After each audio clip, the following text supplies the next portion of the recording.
오늘 읽어드릴 책은 교도관 출신 작가와 경찰서장 출신 변호사가 파헤치는 재회 규형과 해법, 평범한 일상 속에 도사린 범죄의 역습, 조정아 묻고 박상용 답하다, 범죄의 탄생입니다. 인터뷰의 박상용. 고려대 법학과 졸업, 제29회 사법시험 합격, 사법연수원 19기 군검찰관 변호사 재직 중.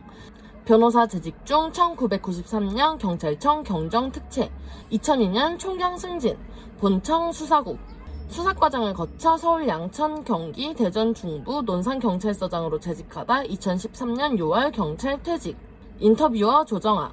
중앙대학교 문예창작과 졸업, 서울구치소 보안과 근무, 현 서울도시철도공사 감사실 근무, 한국방송작가교육원 전문반 수료.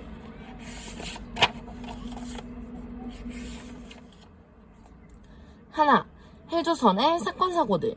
둘, 사랑 관심이라는 가해자. 셋, 네 요새 사건 사고를 탐하라.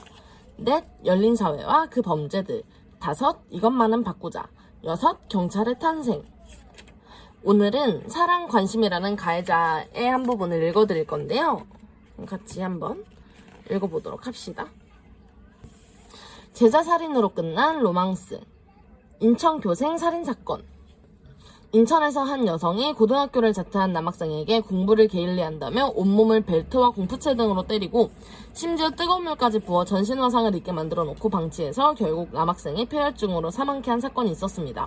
처음에 이 여성은 죽은 피해 남성이 과외교사인 자신을 성폭행하려는 것을 방어하다 물을 끼얹었다고 진술했지만 수사 과정에서 거짓으로 밝혀졌습니다. 더 놀라운 것은 살인을 저지른 이 여성을 교묘하게 사주했던 사람은 이 여성의 여고 동창생이자 피해 남학생이 다니던 고등학교의 교생이었던 한 여성이었습니다. 남학생의 자퇴와 가해 여성의 동거, 그리고 가해 여성의 살인은 모두 이 여성이 주도한 것으로 드러났습니다. 되게 묘묘한 사건이네요. 사건의 주인물로 죽은 A라는 피해 남학생과 B라는 가해 여성, 그리고 그 가해 여성을 도와 폭행에 가담한 C라는 여성, 또 폭행에 가담한 D라는 남성이 있어요. 이들은 도대체 어떻게 만났고 어떤 관계였던 건가요? 피해자 A와 가해자 B와 공모자 C는 지난 2012년 강원도의 한 고등학교에서 제자와 실습을 나온 교생들로 만났던 사이였습니다. 가해자 B와 공모자 C는 원래 고등학교 때부터 친구였던 관계로 거의 주종관계처럼 보일 만큼 B는 C에게 무척 의존했고 그녀를 영웅시했습니다. B는 늘 C의 옷차림과 화장 말투를 따라할 정도였고 사범대를 간 C를 따라 진학할 정도였습니다. 경찰 조사 당시에도 B는 C에게 경찰차 뒷좌석에 타게 한 후 앞좌석에 탈 만큼 종속적인 모습을 보였습니다. 끈질긴 집착과 추정을 보여주다 종래는 살인을 드러내는 위험한 독신녀라는 영화 속 인물이 생각나 살짝 소름이 돋네요. 문제는 B와 C가 교생 실습을 나간 학교에서 만난 피해 남학생 A를 만나면서 시작됐습니다. A는 C를 짝사랑했고 마음을 알아챈 C는 몰래 A와 연애를 시작했습니다. 그런데 교생 실습이 끝나자 자신과의 관계가 탄로날까 두려웠던 C는 B에게 A와의 관계를 대신 정리해달라고 부탁했고 B는 C의 삼촌인 것처럼 자작 메시지를 A에게 보냈습니다. C가 A와의 교제 관계가 알려지면서 고통받는 내용이었고 자신이 한 여자의 인생을 망쳤다는 심한 죄책감에 시달렸던 피해자 A는 자퇴를 하고 말았습니다. 그리고 C가 자퇴한 A를 인천으로 불렀습니다. 하지만 A를 과외하기 위해 나타난 이는 C가 아니라 B였습니다. 왜냐하면 피해자 A와 사귀었던 C에게는 이미 D라는 다른 남성이 생겼기 때문입니다. 피해 남학생 A와 가해 여성 B의 교묘한 동거가 시작됐네요. 그런데 저는 그 죽은 남학생이 전혀 의심하지 않고 자신이 원한 C와도 살지 못하는 상황을 불만스럽게 여겨지고 계속 B와 동거를 했다는 것이 잘 이해가 되지 않아요. 피해자 A가 집으로 돌아가면 자신과의 관계가 들통날까봐 불안했던 C가 계속 구슬렸던 까닭입니다. 이 여성의 꿰매 범법이 넘어간 피해자 A는 원룸을 찾아오겠다는 부모님도 극구 만류했다고 합니다. 저는 B도 이해되지 않아요. A와 특별한 사이도 아니었고 떠맡아서 얻는 이익도 없었는데 B는 왜 A를 맡아 과외를 해줬던 걸까요? 원래부터 B는 C의 말을 잘 들어주는 타입이기도 했지만 B는 C로부터 소개받은 원이라는 남성과 전화로 사귀고 있었습니다. 4년 동안 그저 핸드폰으로만 문자를 주고받는 사이임에도 불구하고 원이라는 인물에게 B는 푹 빠져 있었기 때문에 C는 말을 더 잘 들어준 게 아닌가라고 추측합니다. 나중에 이 원이라는 남성이 가상인물이라는 것을 알고 C에게 큰 배신감을 드러냈습니다. B는 왜 A를 무자비하게 폭행하고 결국 죽게 만들었나요? 처음에는 C의 부탁으로 피해자를 돌보았던 B는 점점 이 생활을 불편하기 시작했고 생각만큼 A의 성적이 제대로 오르지 않으니 지쳐갔습니다. 피해자 A가 검정고시를 합격해야 자기가 이 불편한 동거 생활에서 벗어날 수 있다는 생각으로 체벌을 하기 시작했는데, 그럼에도 불구하고 성적이 오르지 않고 말도 안 들으니까 애초에 A와 사귀었던 C와 C의 새 남자친구인 D에게 체벌을 부탁하게 됩니다. 이 와중에도 C는 B의 폭행을 교묘하게 부추겼습니다. 그러면서 혹시 A가 경찰에 신고할 것을 대비해 성폭행을 시도했다고 A가 말하는 동영상을 찍기도 했습니다. 경호원을 꿈꿀 정도로 피해 학생 A는 각종 운동을 섭렵한 신체 건장한 남자였는데 어떻게 폭력을 고스란히 받아들이고 부모들에게 도움을 요청하지 않았는지도 의문인데요. C의 애인인 D처럼 남성 공모자가 있었기 때문이기도 하고, 자신이 사랑했던 C에게 밉보이기 싫다는 감정과 더불어 의도하지 않은 불편한 상황들이 이어지자 자포자기의 심정이 된 것은 아닌가라고 추측됩니다. B는 주범으로 징역 7년을 선고받아 C와 D는 폭행에 가담한 죄에 대해서만 징역 2년을 선고받았습니다. 고등학교 시절 교생 선생님을 향한 남학생의 순박한 사랑이 살인으로 끝낼 거라고는 아무도 상상하지 못했을 것 같아요. 쓸쓸합니다. 사랑이라는 이름으로 제자의 진심을 함부로 농락해 이용하고 가상인물로 자신의 오랜 친구를 속이면서 교묘히 범죄를 사주한 C는 어쩌면 가해자 B보다 더 무서운 소시오패스가 아닌가 하는 생각이 들어요. C 같은 소시오패스, 왜 생기는 걸까요? 성공과 발전을 이루기 위해 거침없이 달려오면서 어느새 한국 사회는 타인을 생각하지 않고 오로지 자기만 생각하는 사회가 돼버렸습니다. 남을 짓밟고 남을 이용해서라도 잘 살 수만 있다면 그 어떤 기만과 거짓, 죄도 허용되는 사회가 바로 소시오패스를 태어나게 한 모체일지도 모른다는 생각이 듭니다. 지금 한국은 소시오패스 시대. 자신의 성공을 위해서는 수단과 방법을 가리지 않고 나쁜 짓을 저지르며 이에 대해 전혀 양심의 가책을 느끼지 않는 사람, 소시오패스를 가리키는 말입니다. 사회를 뜻하는 소시오, 병적인 상태를 의미하는 패시의 합성어로 반사회적 인격장애의 일종입니다. 아래는 미국 정신의학회가 전한 소시오패스 진단 기준으로 3가지 이상에 포함되면 소시오패스의 징후를 가지고 있는 것입니다. 반복적인 범법 행위로 체포되는 등 법률적 사회규범을 따르지 않는다.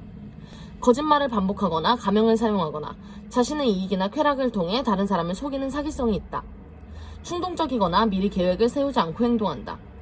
쉽게 흥분하고 공격적이어서 신체적 싸움이나 타인을 공격하는 일이 반복된다. 자신이나 타인의 안전을 무모하게 무시한다. 시종일관 무책임하다. 예컨대 일정한 직업을 꾸준히 유지 못하거나 당연히 해야 할 재정적 책임을 다하지 못한다. 다른 사람에게 해를 입히거나 학대하는 것, 또 다른 사람의 물건을 훔치는 것에 대해 아무렇지 않게 느끼거나 합리화하는 듯 양심의 가책을 느끼지 않는다. 사랑해요, 선생님. 긴 짝사랑의 종말. 죽음을 부르는 스토킹 살인사건. 지방의 국제고에 다녔던 가해 남학생은 당시 진로진학 상담교사였던 피해 여성을 짝사랑하면서 마음을 받아달라고 요구했습니다. 자신과 사귀었다는 내용의 이메일을 학교 관계자에게 보냈다가 요구사가 항의하자 목 졸라 살해하려고 성폭행을 시도하기도 했습니다. 하지만 제자를 처벌한다는 것을 꺼려한 피해 여성의 선처로 유학을 떠난 남성은 유학을 간 후에도 피해 여성에 대한 집착을 멈추지 않았습니다. SNS를 통해 피해 여성을 스토킹하던 그는 피해 여성의 결혼 소식을 듣자마자 5개월 동안 이메일과 협박 문자를 보냈고 공포스러운 영화 포스터와 글을 홈페이지에 남겼습니다. 귀국한 가해 남성은 피해 여성이 근무하는 어학원이 있는 건물에서 그녀를 살해했습니다. 법원은 가해 남성에게 징역 35년형을 선고했는데 유기징역으로 35년형이 선고된 첫 사건이었습니다. 저게 과연 짝사랑일까? 라는 생각이 들었어요. 영화 미저리에 등장하는 스토커만큼 소름 끼치고 불쾌한 집착을 지닌 옛제자를 만났을 때 피해 여성은 얼마나 공포스러웠을까요? 가해 남성은 자폐증의 일종인 아스퍼거 증후군을 앓고 있어 심신미약 상태였다고 변호인 측은 주장했지만 재판부는 받아들이지 않았습니다. 간호학도인 옛제자가 계획적으로 흉기를 준비해 여성을 잔혹하게 살해했다는 점에서 죄질을 매우 불량하게 본 것입니다. 이 살인의 계기가 된 피해 여성의 결혼 소식, 알고 봤더니 진짜가 아니었다고 들었어요. 피해자 유족들은 얼마나 억울했을까요? 가해 남성은 과거 피해 여성을 향한 성폭행 미수 사건 후 망상장애로 3개월 정도 정신병원에 입원한 전력이 있었습니다.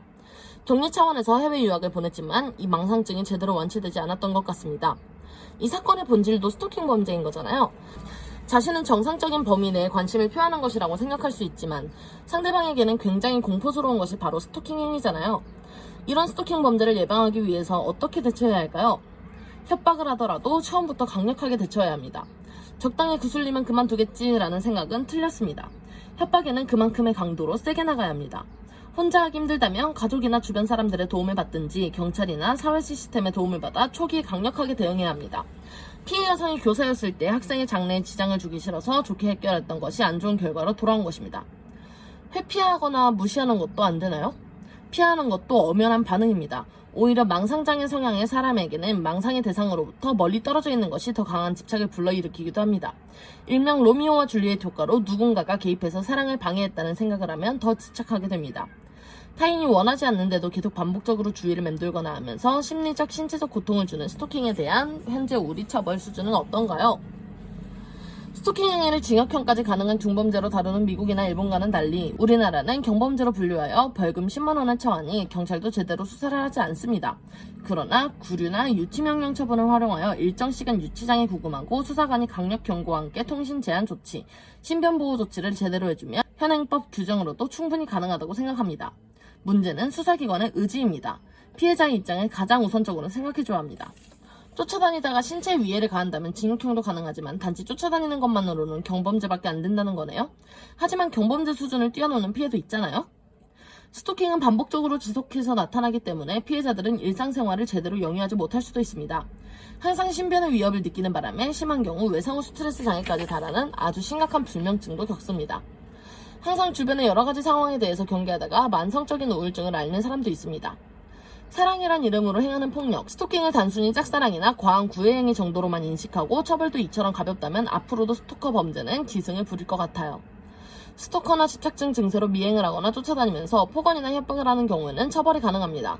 그러나 앞날에 일어난 일을 예비하거나 음모했다는 이유로 스토커 범죄를 수사하는 경우는 아직 없습니다.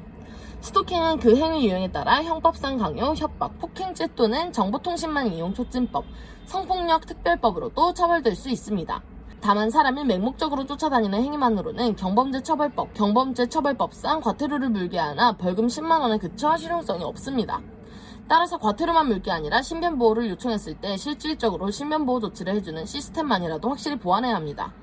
거기에 실질적으로는 구류와 유치명령을 통해 직계심판 회부를 하고 피해자의 신고 후에는 피해자의 신변을 보호하고 감시관찰을 지속적으로 하는 것이 더 효과가 있다고 생각합니다. 또한 데이트 폭력으로 인한 범죄의 경우와 마찬가지로 스토커 범죄 역시 격리 및 접근금지 조치를 할 수 있어야 합니다. 상습 스토커의 경우 전자발찌 부착 명령 제도도 도입해야 합니다.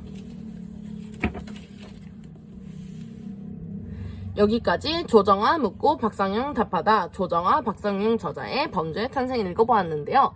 재밌게 보셨다면 좋아요와 구독, 알림 설정까지 오늘도 영상 봐주셔서 감사하고요. 다음 영상에서 만나요. 안녕.